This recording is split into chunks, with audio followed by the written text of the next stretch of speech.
Welcome to Fantasy Football Today Dynasty. I am your host, Heath Cummings, joined by a very special guest today, almost on the anniversary of a very special moment. I went looking for the tweet, and it was September 4th, 2011. My guest sent out a tweet looking for game recappers for Football Guys. I responded to the tweet, started an email chain. I went to work for Football Guys, and the rest, as they say, is history. Sigmund Bloom, thank you so much for joining us today, and for so many other things, really. Oh, it's a great pleasure. I mean, every year we get to do this, Heath. I feel like we're getting away with something, and it's very kind of so many people that their bargain that they make to exist with the world may not be as kind as the one we've been able to make, and we've only been able to make it because of them, because they like our work and continue to support us. And this is especially wonderful time because all that stuff we've been obsessing about all off season, now we have company. Now we don't feel so weird. We don't feel like we're just wasting our life, where we don't have a life. We have a life, and it's something that everybody cares about, pouring over every coach's comment, every preseason snap, all kinds of things that don't matter. Well, we think they matter. Absolutely. And we have so much to talk about. Like on the eve of the program, we get the Dalvin Cook signing, and we get the Ezekiel Elliott signing. And then this morning we get Anthony Richardson named as a starter. We are going to talk about all of those things. We're going to talk about some of the deep sleepers that we saw pop in preseason week one. Before we do that, Sig, I'd like for you to kind of tell everybody what you've got going on over at Football Guys and how they can be a part of it. Yeah, what don't we have going on? I mean, it's just right now, our training camp reports, we have someone covering every single team, are coming out to recap everything you need to know from the previous week. Of course, we have constantly updated rankings, every format you could imagine. We obsess about fantasy football, like we're just made up of the community. And the best way to start, if you don't know about Football Guys, is signing up for our free daily newsletter. Cecil Lammy, my trusty co-host over at the Audible, and I, and Joe Bryant, the mayor of Football Guys, we give you what we think matters about the news, and there's so much of it. I like to say, Heath, we take the fire hose of news that we have during August. We're like Ted the bartender from the Love Boat. We make a little cocktail out of it, put a little umbrella in it. You can drink it. It goes down easy, and you'll know what you need to help your fantasy team win, to help you in your draft. So again, it's if you think about fantasy football as the first thing after you wake up, the last thing before you fall asleep, then there's something for you, Football Guys. I can attest to that being true. We always like to start the show with 3 questions for our guests, and especially this year. Like, it's one thing to be a redraft player and trying to negotiate all of this training camp, I'll put air quotes on it, news, and the preseason stat lines and the video clips and the one-handed catches. What should dynasty managers really actually pay attention to? What should matter to them in the preseason? I think the 2 most important things: rookies, obviously rookies. And look at this. I'm the mayor of Narrative Street. Look at it like a story. We're reading the story of the novel of each one of these players' careers, and it's a great story. And when we look back at the players, either the players that hit that we expected to hit, or the players that we didn't expect to hit, generally that first chapter is foreshadowing. And for rookies, the first, you read what the coaches are saying about them. You read what their teammates are saying about them. You watch them in the preseason and see if they stand out. That's going to give you your clue of how to start separating the rookies, the wheat from the chaff. And then the other thing I think for dynasty players and redraft players alike, honestly, is anything where there were changes in coaching. Especially when we look at teams that really have overhauled their offensive systems, like Baltimore, for instance. Even situations where players may be ready for more, like Justin Fields in Chicago. How is that going? What is the trajectory? What direction is the arrow pointing right now? And I think that there is a lot of valid information. But like you said, with air quotes news, probably the most important skill, and Heath, this is probably a skill for like all Americans right now, is figuring out what news actually is relevant or gives some probative value into what's going to happen next, and what news isn't really news at all. And that could be the answer to this next question, but I'm going to still ask it, because like not thinking about the preseason, just thinking about the way that people play Dynasty, or maybe just the way that you play Dynasty. Sure. We've got a lot of people that are making this transition. Like, I think this is the best way to play fantasy football. It's by far the most fun for me. And it does the thing that I think fantasy football was meant to do. It keeps people together for a long time in these long running dynasty leagues. But for those people making the transition that we're trying to help them along that way, what piece of advice would you give to a new dynasty manager? I think that the most important thing is you don't have to choose between win now and build for the future. You do both. Do both. Play to win. I like it. Play to win now and play to build a juggernaut. I think that there's a certain point in the dynasty calendar, and we've passed it, where you should be thinking more like a redraft manager. You should be looking at a shorter horizon of value and how you're managing your team. And things change so quickly in NFL now that you may look at your roster and think, I'm not going to have a chance to win this year. And then by week 5, be 4-1 and rate in the mix to be the champion of your league. Likewise, you can look at your roster and think, oh, I'm one of the best 3 teams in my league. And by week 5, you're 1-4 and wondering, is it time to rebuild? So we don't understand exactly what we have on our roster in terms of value like we think we do until the games start. So do both. And the other thing I'll say, just as an aside, for the most part, everybody overvalues the allure of the unknown in the future. Players that are on the upslope side of their career arc, it is overvalued. There's so many. Heath, how many dynasty leagues do you know? There's 1 or 2 teams that they stockpile picks, they stockpile prospects, and nothing ever comes of it. It's just seeds. Nothing ever grows. I mean, it's the magic beans. You don't get to go up and see the giant, So I think that it's okay to value players that maybe only have a 1-year horizon of value to win now. And I think that if you are going to err on one side of win now versus build for the future, err on the side of win now, because you'll feel it. You'll feel that rush when you win a championship. That any number, look at the Rams, look at the Bucks, any number of years of pain is worth it if you get to hoist that trophy once. As I say a lot, flags fly forever. Yeah. And it is true that unfortunately we don't know how long each of these leagues are going to last. So Sure. Winning now is certainly worth more than winning later, because you have a much better chance of guaranteeing the win now than you do the win later. We're going to talk about deep sleepers on today's show. Give me one deep sleeper that you think dynasty managers should be most aggressive acquiring right now. You're torturing me by putting one in this question, by the way. You're just torturing me. And also, there's a sense of how deep is your league? How deep do we need to go? I mean, there's some leagues where unless you're talking about a player that's going to be on the practice squad to begin the season, it's not deep enough. But I think a player that I just feel like isn't getting enough attention is Tyler Scott out of Chicago. And I think that if you're looking for that auspicious beginning to his career in training camp, you're seeing it. And the other thing that people need to understand, we assign so much to draft slot, right? But really, Tyler Scott is not that much different than the receivers that went, at least in the second round, even at least a Rashid Rice or a Marvin Mims. There was a plateau of value. The top 4 did stand out. And then there was a plateau of values at wide receiver. And Tyler Scott happened to fall to the 4th round. But Tyler Scott isn't that different than Josh Downs. He isn't that different than these receivers that went on the second day. And the other thing that we need to keep in mind is teams aren't drafting based on their depth charts today. At least good teams aren't. They're drafting based on their depth charts 2 or 3 years from now. Okay, Darnell Mooney's going to be a free agent. I love Darnell Mooney. He's going to be a free agent. Chase Claypool is going to be a free agent. And I think that, again, we may look at this Chicago Bears team, this offense, as an offense that doesn't have enough pass volume for us to be interested in anyone more than DJ Moore. But things change. And Tyler Scott's got the goods. And I think that if you're able to get him a round or 2 later than receivers that from a pure talent perspective are pretty close to him, then that's a great value. And I think in shallower dynasty leagues, where the roster cutoff means you might not keep more than 3 or 4 draft picks, Tyler Scott might be out there on the waiver wire. He's a guy you can get as a throw-in. So I think that he's a player that has been vastly overlooked in rookie drafts.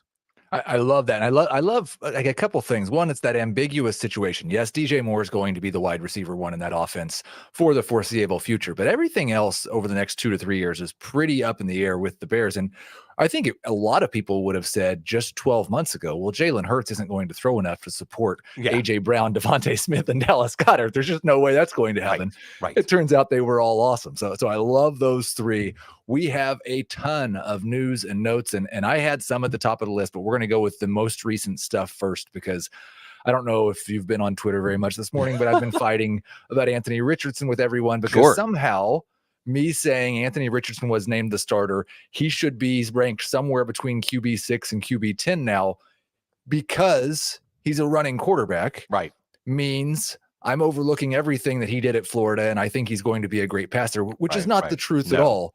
But I do think that this is like the thing I've seen or thought since he was drafted by the Colts is what a perfect situation. Yes. You've got a coach in Shane Steichen that just had this. I mean, obviously Jalen Hurts much more accomplished as a passer in college, didn't have quite as far to go in that regard, but he just designed an offense that they ran the ball 10 times per game with their quarterback. Then he chooses this quarterback 4th overall. I see no reason that Anthony Richardson isn't going to be amongst the league leaders this year in rushing yards for quarterbacks. And I'm having a hard time keeping him out of my top 6 or 7 for the dynasty rankings. Yes to all those things. And I think the important thing to point out is he landed in the right spot.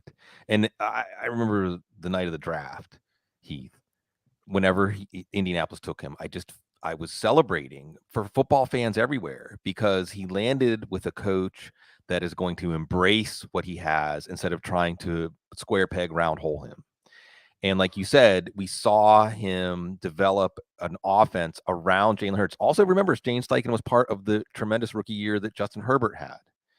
So you have a coach that is going to meet the player where he's at. Excuse me, meet the player where he's at and design an offense to accentuate the strengths he has now and play away from his weaknesses as he develops. That offense can change. Now, from a strict VBD standpoint, what's up, Joe Bryant, the inventor of that term VBD? And what VBD stands for, if you're not familiar with it, is just, it's not how many points a player scores, it's how many points he produces over the replacement level player at his position. And a quarterback in a typical league, the quarterback 12, right? So we can look at Justin Fields as an example. Justin Fields was an atrocious passer last year. It was an atrocious pass offense. It wasn't all on him. It was terrible. There was the first 4 weeks that were kind of a throwaway, as it was a rocky start. Once they hit cruising altitude around week 5, Justin Fields' value in most scoring systems was the same as Joe Burrow's value over the course of the entire season, about 26 points per game, give or take your scoring system. Now, that, I think, is a reasonable expectation for Anthony Richardson this year. But Anthony Richardson could be better than that. Anthony Richardson arguably has better weapons around him. Anthony Richardson is arguably a runner that you'd be more willing to use because of how large he is, because you're not worried about his durability, because he's defensive end size, he's tight end sized. So I think that we should not, and look, even if Anthony Richardson averages 26 points per game, there may be some games where a good defense has the drop on him and he is really thwarted and it's a low light for him. But likewise, there'll be a game that he wins your week, that if you had him as your quarterback, he was going to score. He's going to have 3 long runs. He's going to rack up 150 rushing yards and 2 touchdowns. And it doesn't even matter what he does as a passer in that game. He probably won your week for you. So I agree with you. Quarterback 6 to 12 is where he belongs. I have him as 10. I have him as quarterback 10 right now, but I think from a pure VBD standpoint, he offers more than Trevor Lawrence. He offers more than Justin Herbert. Now, Herbert is an interesting case because what's Kellen Morgan unlock? Right. Lawrence, we know, is going to have, with Calvin Ridley, well, in second year in Doug Peterson's system, Press Taylor, what's that going to involve? Just Deshaun Watson. So I could easily see moving Richardson. That's the question, right? Does Richardson belong before or after that tier? But I'll say this is my controversial position where I'll fight with people. Come on, bring it on. I'll fight you. I don't care if you take Josh Allen. Anthony Richardson at ADP is a good pick. He's QB 15 or 16. Yeah, it's ridiculous. So now I want to kind of that profile of a quarterback. I think you mentioned Josh Allen, and I think it's interesting because Lamar Jackson as well. This is uncharted territory. We've not seen these guys who run this much get old and stay relevant. And so I do wonder, like, Richardson's young enough that I think he still has, no matter if you think he's going to drop off at 27, 28, 29 because of all the hits, he's still got a 6 or 7 year window. Yeah. But are you in Dynasty, are you getting concerned at all that, like, Lamar Jackson's already shown the evidence the last 2 years, so it'd be understandable if you were with him. But do you think that a Josh Allen window is shorter than a Patrick Mahomes window? Evidence points in that direction, just because of the Bills are telling us, right? We want Josh Allen to take less punishment this year. We heard that more than once this offseason. They got a couple of more guys that can mix it up inside between the tackles, Damian Harris and Latavius Murray, and maybe they're also looking to have more balance in their offense. So that makes sense. And I think Cam Newton is a good example. Andrew Luck wasn't a classic running quarterback, but I do think you're right to point out that the amount of punishment that some of these quarterbacks take can catch up with them faster than your classic pocket quarterback, a Drew Brees, a quarterback who doesn't sacrifice as much of their health and well-being for the team.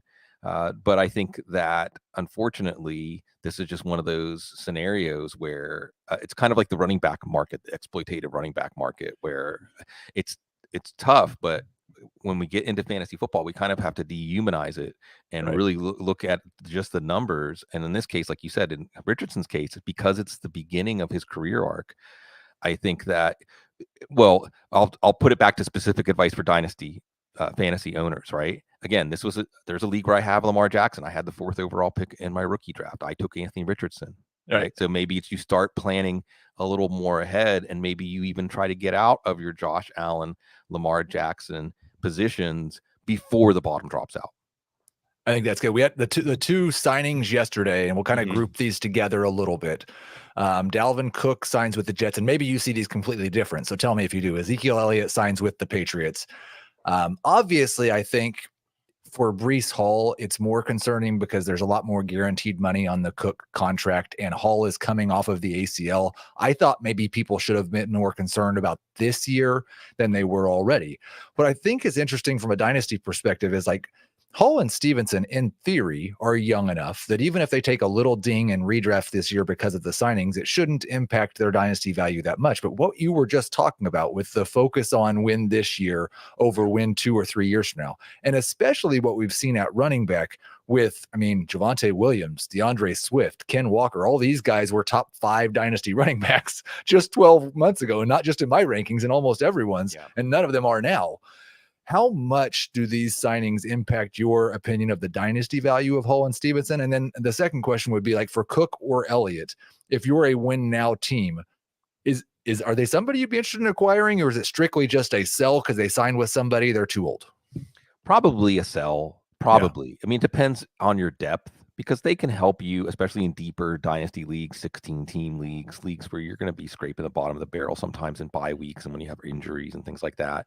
But there's no way to spin this, Heath. I don't think there's any way to spin this positive for any of the 4 running backs, except Ezekiel Elliott, maybe because he was outside of our circle of trust. Ezekiel Elliott was pretty right there with Kareem Hunt and Leonard Fournette, who are still waiting to get signed. They were basically players, I think, that were afterthoughts. And at the very least, Ezekiel Elliott is a player that could easily lead the Patriots in rushing touchdowns. Now, what is that going to take? Maybe that's 6. I don't know. That's the thing. It's the Patriots offense. Patriots offensive line really needs to avoid injuries. Yes, Bill O'Brien is a legitimate actual offensive coordinator. That's going to help, but it's still going to be one of the lowest wattage offenses in the league. And if you think, let's put ourselves in Bill Belichick's head for a second. They want to keep games low scoring, right? They want to win games with defense and special teams. They're not going to try to pull games into any kind of shootout game script. At least Ezekiel Elliott's going to get more. I know we love Ramondre Stevenson because of all of his receptions last year. Well, Ezekiel Elliott's one of the best pass blocking running backs in the league. That's not good for Ramondre Stevenson. The Patriots have been sniffing around veteran running backs basically for the entire last month. So they were always looking. They were hoping Kevin Harris or Pierre Strong, the draft picks from last year, were going to convince them they didn't need a veteran.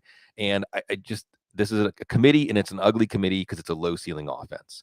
So maybe, Ezekiel Elliott is like your 4th running back, again, a bye week emergency injury running back. Ramondre Stevenson, I know people are saying, great, now I can get him in the 4th round. Why? I don't understand. I'll put it this way. If you take Ramondre Stevenson before Dameon Pierce, I think you're just ignoring the way that things are. I mean, Heath, we may even look back in a few weeks, like about a month from now, and say, if you took Ramondre Stevenson over James Cook, if you took Ramondre Stevenson over Khalil Herbert. And the thing is, all these guys, except for I think Herbert, younger than Stevenson as well. So from I know a lot of people had Stevenson as a top 12 dynasty running back, and you can't feel very good about it. I mean, it's hard to ever feel good about a Bill Belichick running back as a top 12 running back because of how things change. Now, we do have a more important question in the chat from Lester because you are in New Orleans. And Sean Payton has come out against bucket hats, and you are wearing a bucket hat. So we do need to know your thoughts on Sean Payton hating bucket hats. I don't know how Sean Payton can see anything over the wall of money he has. So, he'll be okay. I will say this about Sean Payton as an aside.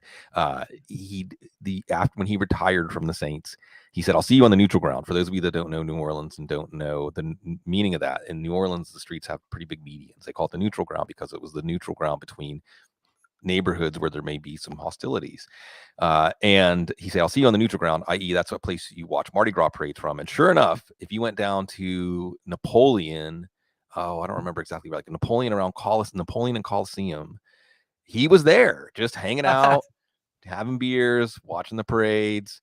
And then the other thing I'll say on that side of things, because I'm going to, New Orleans, us New Orleans folks love some New Orleans, is the year they called it the Lombardi Gras, the year that New Orleans won the Super Bowl. And during Mardi Gras that year, the Saints were on a flip with the Lombardi Trophy, and they actually passed it down. Like if you were in the crowd, you might have gotten a chance to touch the Lombardi Trophy. So in other words, Sean Payton is always forgiven, even if he hates my bucket hat, because of they won the Super Bowl. It's all forgiven. That does cure just about everything. A similar situation to the running back news at tight end. It's not a new signing, but Zach Ertz apparently recovered from the ACL, expected to be ready for week 1. This is another guy who everybody's just tried to pretend like doesn't exist, because we're all so excited for the Trey McBride breakout. And I do still have hope for McBride. I think he's a high-end number 2 dynasty tight end right now with the potential to maybe jump into that top 8 discussion really pretty soon. But Ertz is going to stand in the way this year as long as he's on the Arizona Cardinals, right?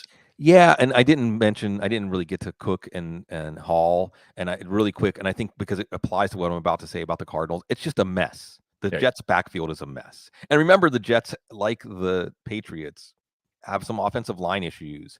The Jets' offense could just be, I could easily see the Jets being, do you like car crashes? Do you like NASCAR races, dumpster fires, like just disaster? I could see disaster in the Jets' offense. I don't think there's any way you want to go near that Jets offense. Whatever it is at the beginning of the season in terms of a split, it could change week to week. The best case scenario for fantasy is that Breece Hall returns to form and is so good that they just realize they set a bunch of money on fire. But I don't think that's going to happen. I think that everything, their logic, like the Allen Lazard signing, their logic is so skewed by the pursuit of Aaron Rodgers that we can't assume anything rational about what they're doing. And certainly their offensive line has to be better than it was last year if they're even going to get out of the garage. Now, Arizona, similarly, who's going to start week 1? It might be Clayton Tune. Who knows? It's probably still going to be Colt McCoy. And that, again, gives us a low wattage passing offense. Now, there's opportunity for volume plays there, but which ones? Marquise Brown, Rondell Moore, one of Michael Wilson or Zach Pascal, maybe James Conner. I mean, Heath, if we're looking for running backs that haven't really stepped on I just named some of them, the running backs who haven't stepped on a landmine or perhaps even had their value enhanced during the last month. I think that Pierce is the headliner, but James Cook and Khalil Herbert are right behind him. And then, I mean, James Conner at least hasn't had any. James Conner could be okay. He could catch 3, 4, 5 balls a game. But now when you add in Ertz and you have Trey McBride, now we're talking about 5 viable targets when you add in 3 wide receivers. It's going to be one of the least productive passing games in the league. I don't know how we're going to project this week to week, and I know that we don't want to have any piece of it in our drafts.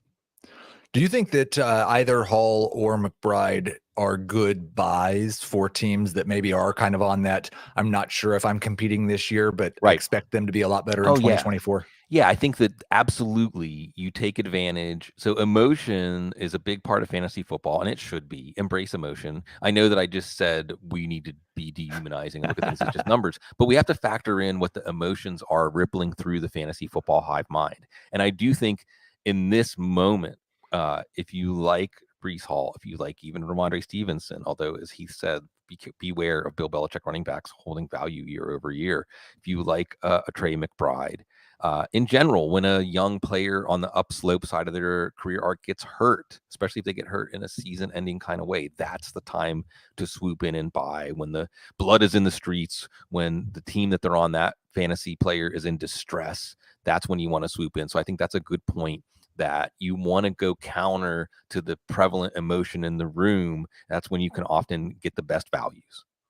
So we got J.K. Dobbins back off the PUP. Hopefully he's going to give us some hope this year for Breece Hall in 2024. Dobbins looked good at the end of last year.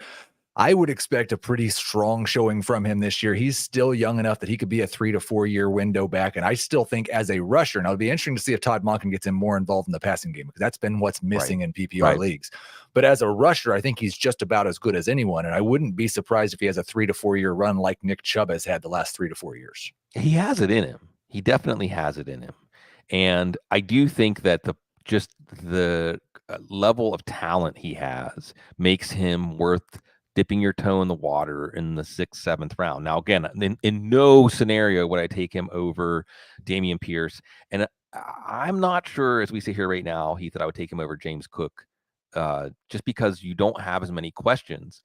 And the problem with J.K. Dobbins right now is how much of him being on the PUP list was a legitimate health-based reason, which is a problem, or how much of it wasn't a legitimate health-based reason, which is also a problem. And I think the exploitative running back market is going to introduce something that may skew our evaluation or our analysis, because let's put Saquon Barkley aside. I think Saquon Barkley is just a warrior, and he's not do anything but stand by his teammates. Okay. Now, J.K. Dobbins, Josh Jacobs, Jonathan Taylor, do we have a new angle where running backs that know they're not going to play for a team next year aren't going to give a lot to that team?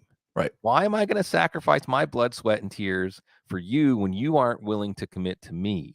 So I think there's and Heath, this is a massive range of outcomes, right? On one end, we remember back in the good old days of fantasy football when a contract year was, who are the players in contract years? That's who you want, right? Because they've got a lot of motivation. Well, Josh Jacobs just did that. Yeah. And what did he get? It's like Groundhog Day, right? He's just right back where he started. He didn't even get the 5th-year option picked up. They didn't even pick up, which they would have saved some money, I think. So on one hand, you have Jacobs, and at least when he does show up, Taylor paying for a little bit more money than Dobbins. Dobbins is on like a $1.4 million contract right now. If Dobbins suffers a catastrophic injury, that's his earning potential for the rest of his career gone. So I don't know how to, I really am shrugging my shoulders because I don't know. I could see human psychology is so unpredictable. On one hand, I could see these running backs saying, well, I guess I have to just ball out and hope that next year justice happens and I can get some sort of long-term security for what I've given on the field. But I also understand, and Tank Williams, and it's so great that there's so many player voices in our ecosystem now, Heath, because Tank Williams used to play for the Titans. Immediately, whenever Barkley and Jacobs, I think Barkley showed up, and he said, well, but what's going to happen the first time he has a minor injury? Or is he going to invent a minor injury?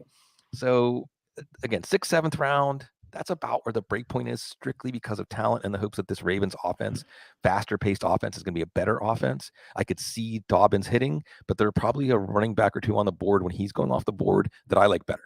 And I think like John Bosch says this a lot in Dynasty, like the only time to roster a running back is like if you get to week 6 and you're definitely a contender, then go get a couple running backs because Like it's holding a running back is just a landmine in dynasty fantasy football right now. And there's a couple of guys like Bijan, Jahmyr Gibbs, probably not going anywhere. Christian McCaffrey, he's happy. He's going to be a stud as long as he's healthy. But yeah, there's just not that many guys you can be sure about. So let's get to week 6, week 7, see who the guys are who are leading their teams. We'll go acquire them with future draft picks. We'll win the league and we'll figure the rest out later. I think that's about we complain about how bad the tight end position is in fantasy, and it is. But the difference is there's really only like 2 or 3 guys that are good. So you're not missing out on that much. There's going to be 15 good running backs this year. It's just that it's hard to figure out with all the varying things going on. And that will be a struggle, I think, in redraft and dynasty and just about every format. Listen, we've gotten through the notes. We've got deep sleepers coming up right after this short break. Okay, Sig. So I want to start with some of the deep sleepers. And again, you said it at the top.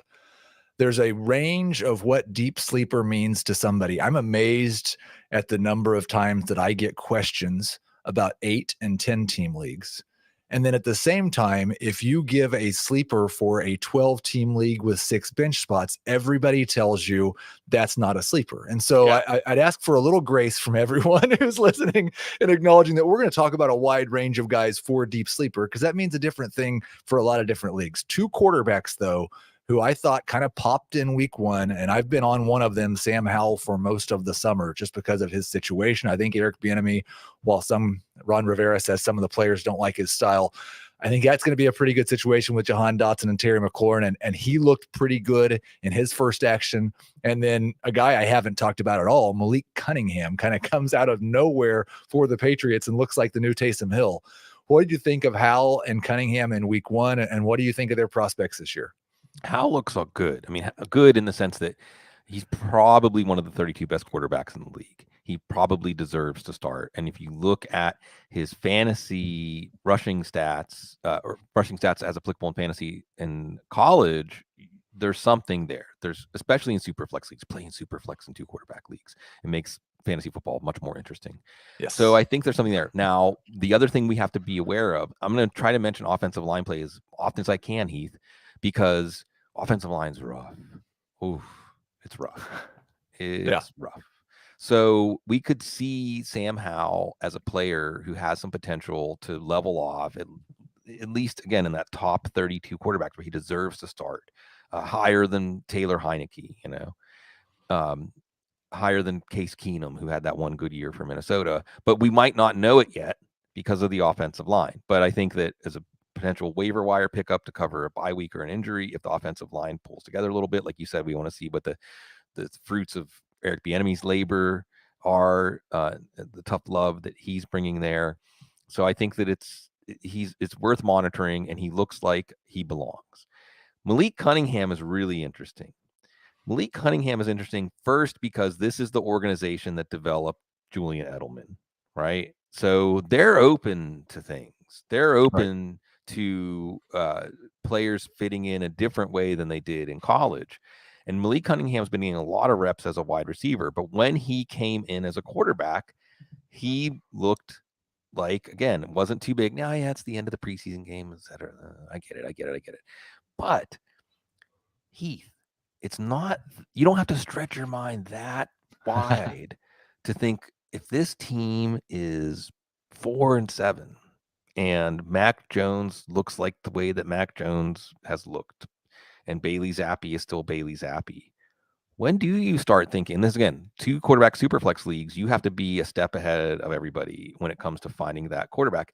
And I guess the Malik Cunningham topic, I want to emphasize to folks that during the offseason, we spend so much time staring at these depth charts. We spend so much time thinking about it that it feels static, right? It feels like everything is pretty much set and there's a narrow range of outcomes, and we're just trying to figure out where in that narrow range of outcomes. The reality is that it's more like in these wild inflection points where everything goes like incremental change, incremental change, and then woof, big swing, and it's over. And if you were on the wrong side of that swing, you just got clobbered. And if you're on the right side of that swing, you're soaring. And Dynasty, as one of our topics, overarching topics here, we could be saying, well, there's no way Malik Cunningham's going to be the quarterback of the future for the Patriots. And then in the matter of like 1 week where Mac Jones throws 3 interceptions in the first half and the Patriots are down 21-0 at the half and they're already basically out of playoff contention, they say, well, let's see what Cunningham can do. And Cunningham lights it up in the second half. And now all of a sudden, Malik Cunningham is the quarterback, at least of the present, right? So I think just the promise he showed and that this is an open-minded organization. And remember another thing, there was a lot of chatter of a rift, a fracture between Mac Jones and Belichick, right? And there's some talk that the ownership is forcing Mac Jones on Belichick. Now, who knows if any of this stuff is true? That we're even hearing this because it's the Patriots. Here's the one rule. Here's how you fit in the Patriot organization. Don't talk to anybody about anything, right? Don't say anything. So just that we've even heard, ooh, there was some friction. Ooh, they didn't like what Mac Jones was doing with an outside quarterback coach or whatever. Just that we're hearing that there's some fire to that smoke. So I think we have to be open-minded to the possibilities here because Malik Cunningham is doing what we hope, what we wish for all these players. Because the NFL, one of the beautiful things about the NFL is it is still one of the last outposts of the American dream, where whatever odds you're facing, whatever everybody has said about you, if you go out and you prove you can do it, then that's all behind you. And then you look at Austin Eckler, right? Look at some of these players that had absolutely no expectations coming in. Adam Thielen was a local tryout. Teams get to bring in as many players as they want from their local market. There are players who had no James Harrison almost made the Hall of Fame this year. He's got to get in the Hall of Fame. He was cut 4 times, So yeah, let's be open to Malik Cunningham and let's be open to lots of things that we say that's never going to happen. Guess what? Every year, lots of never happen things happen. Speaking of the long odds, we're going to talk about the short players. Deuce Vaughn and Tank Dell, 2 of my favorite guys in rookie drafts this season. You get to that round 3, round 4 range. I just could not stop gobbling these guys up. And fantastic performances in their preseason debuts. And the response that I get on Twitter, like I share the highlights, I talk them up. And of course, the response is he's too small. He's 5'8", he's 160 pounds. He's 5'5". And I just kind of feel like both these guys have already been penalized for that. If Deuce Vaughn was 215 pounds, he would have been a first-round pick with the way that guy moves. He's already been penalized for that. We've already seen Tank Dell penalized for that. The way he produced at Houston, the way he gets open, if he was 6 foot tall and 190 pounds, he would have been picked in the first round. So we don't need to penalize them a second time because of their size. Are you excited about either of these guys in terms of long-term potential? And I guess which one of them are you more excited about? I think long-term potential, probably Dell. But I think you're right to point out that players with low BMIs, players that are shorter than you need to be, thresholds are important. When I first started going out on the road to the college all-star games and being part of the draft scene, I remember one of the things that I learned was their thresholds. And some of these they're still holding, right? Like a tackle needs to have 34-inch arms and quarterbacks 9.5-inch hands and all these different things, right? And I think that these players were outside of the previous thresholds, but I also think the game has changed. You have more college concepts in offenses. They're spreading the field more. I like to say every team needs to have a player that can force the defense to honor the jet sweep, right? So there's a lot more room. Tutu Atwell is a player who's coming on, and obviously McVay took him in the second round. So McVay thought, hey, these players that most people would just put a line through and say too small for the NFL. Now, Dell is especially interesting. I'm going to bring in stories, of course, again, because he and CJ Stroud are buddies from the draft scene. And the word is that Stroud asked for them to take Dell. That matters. Look, when the bullets are flying out there, quarterbacks, the relationship and chemistry they have with their receivers, that matters. So I think Tank Dell has that long-term potential, working the middle of the field, especially because CJ Stroud is a quarterback that we saw within structure is fine. Outside of structure, So if Tank Dell's that first read, uncovering early in his route, so that if the offensive line, which has had a lot of injuries, is forcing him to get the ball out quickly, then I think that Tank Dell's really interesting. Deuce Vaughn is interesting because Malik Davis, who was the number 3 last year, has not seized the number 2 job. And I love Tony Pollard, and everybody should take Tony Pollard in the second round. All right. But he's never had to hold up under a large workload, the workload they're planning on giving him. Right. So we need to know who's up next. And again, a great story. Hey, you want to go with dad to work? Beautiful. I'm going to tear up just thinking about it. But, those kinds of beginnings to a story. I would love to see the Cowboys, except for Jerry Jones, rewarded for buying into that human story. And I think, like you said, Deuce Vaughn showed that quickness and showed that he belonged. And if this trend continues, I think he's going to be the guy that you want if Tony Pollard goes down.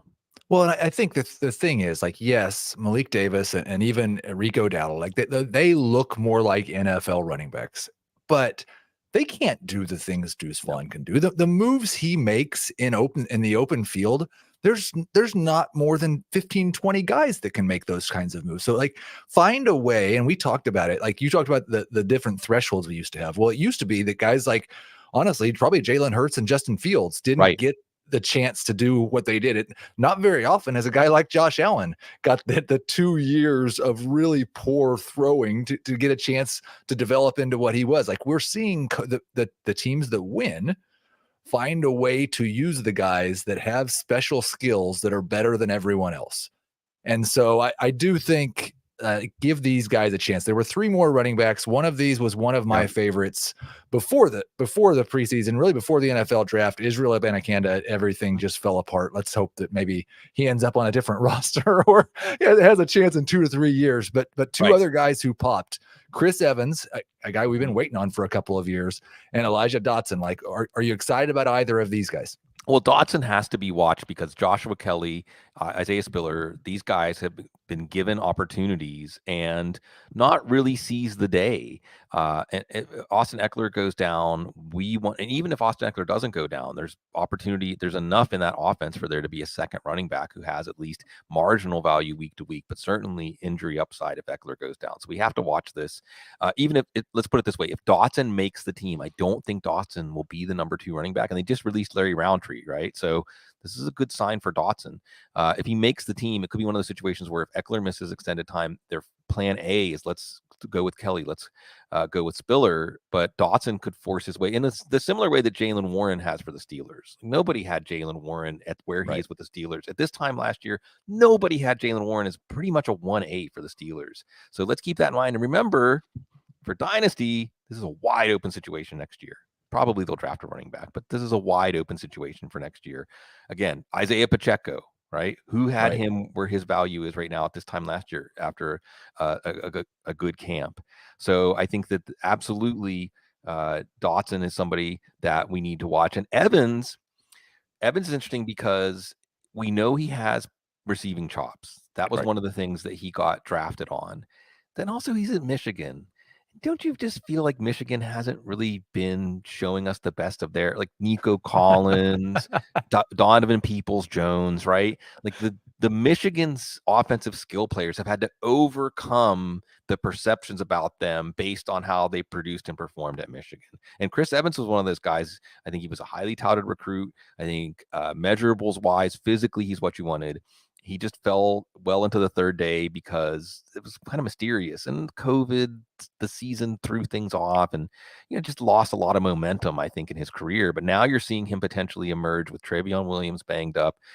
Chase Brown is interesting, although I don't know at this early juncture of his career that he's a running back that the team's going to trust. Right. So we just want to know if Joe Mixon goes down, who's the guy? Because much like the Chargers offense, the Bengals offense is going to just produce running back numbers as residue of them going up and down the field and scoring points. Doesn't even matter how good the running back is. So the next in line is important. It looks like right now that's Evans.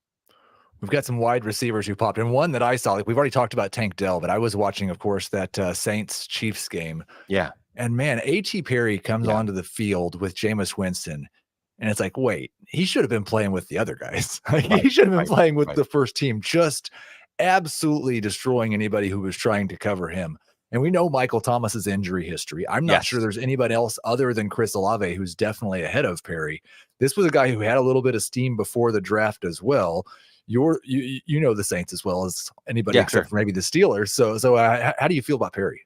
Yeah, I think mentioning Michael Thomas in the same breath is important because, like you said, it's like I mean, Michael Thomas, at least he got paid before all this happened. Because I don't want to poke fun like what's the pool? What do you have? Week 5? I've got week 4. That's going to be the season-ending injury. But once something happens a few times, we have to say it's more likely that it continues to happen than it doesn't. The trend reverses.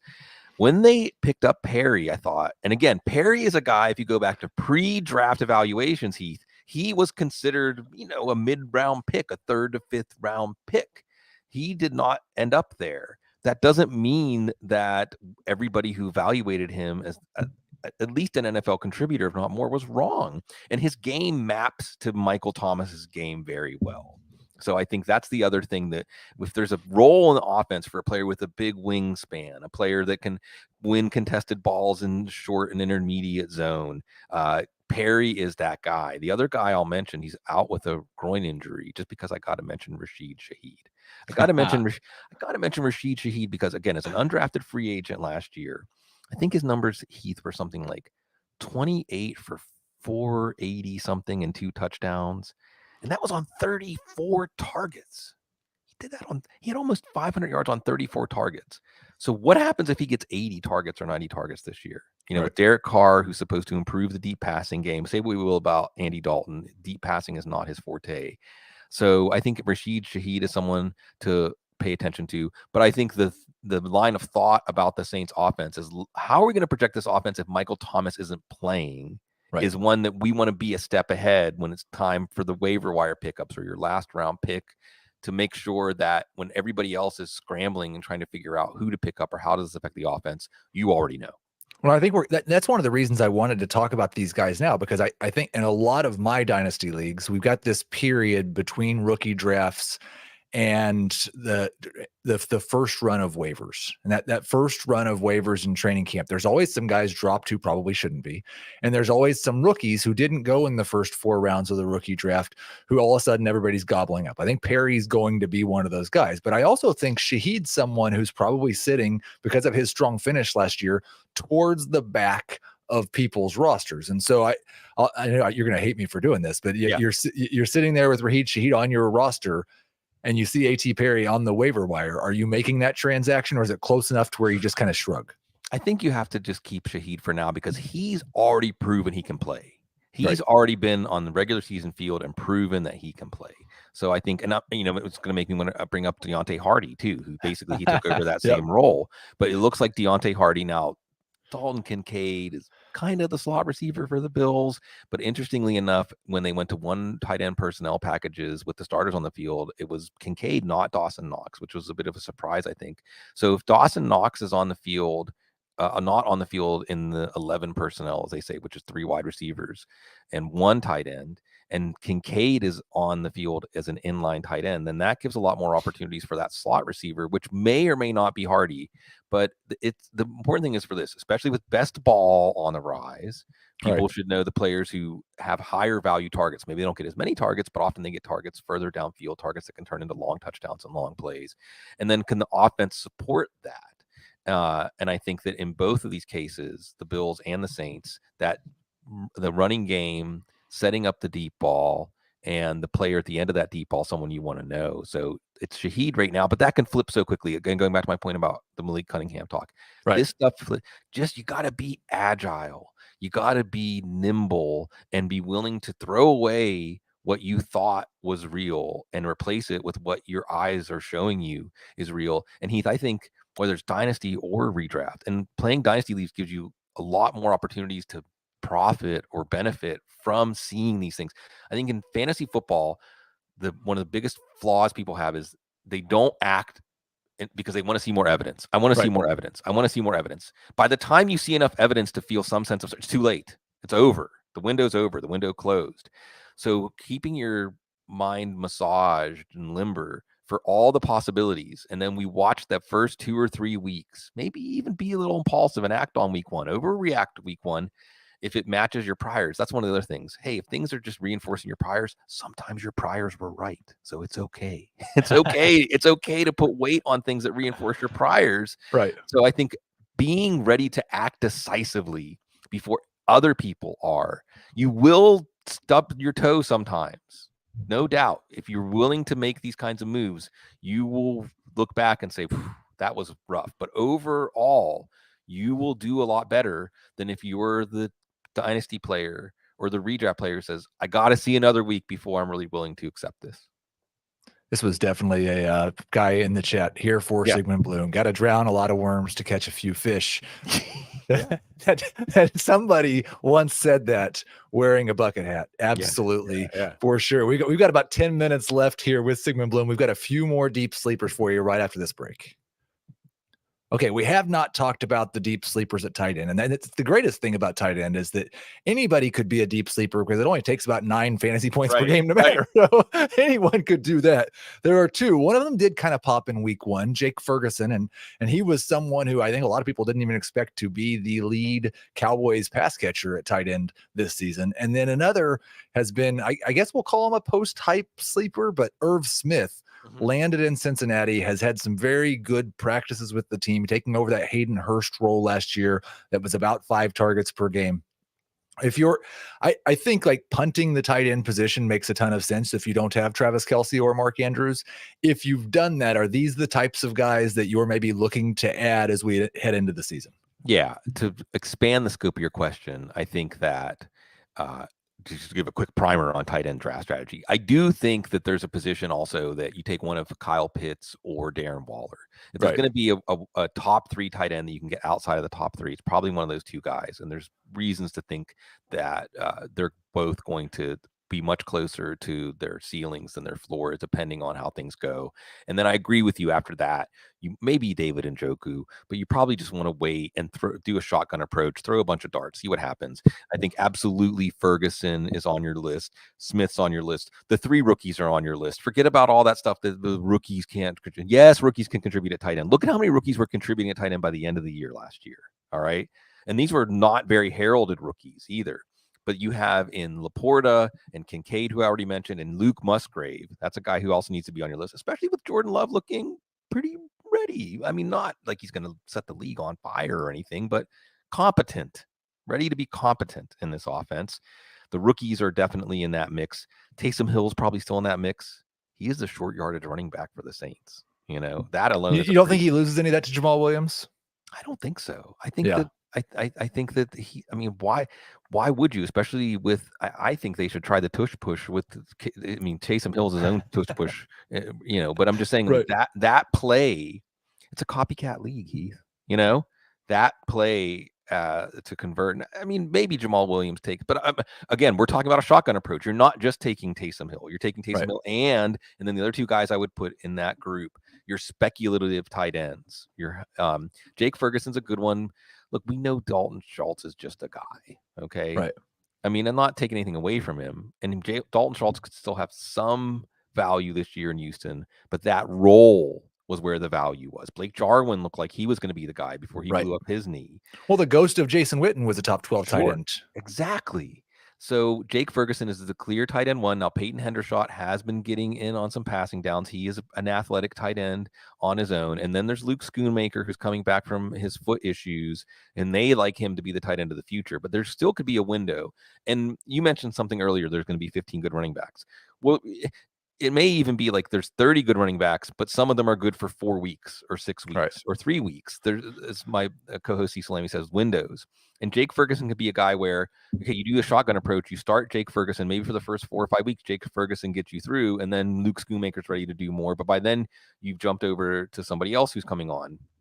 Maybe one of the rookies has come on because they've gotten over the turbulence at the beginning of their career. Let's talk about Irv Smith. Irv Smith's still young. Remember, he was drafted as a 20-year-old. I don't think that he and the Vikings ever got along. I don't think he fit with the Zimmer, and I can tell you he didn't get along with Thomas Schaefer for sure. I want to hear that story. And I think that you're looking for that fresh start. And as you mentioned, Hayden Hurst, also CJ Uzomah is another one. Both of these guys got paid in this role. Yeah. And Irv Smith has more to offer than Uzuma for sure. And I think Hayden Hurst was just, the Ravens. I mean, obviously they way overdrafted him, and Mark Andrews obviously was the guy, and it worked out fine for them taking that double shot at tight end and taking Hurst ahead of Lamar Jackson. So what you're hearing about Irv Smith is, first of all, Irv Smith's excited and engaged. Irv Smith is saying, I'm getting coaching here that I wasn't getting before.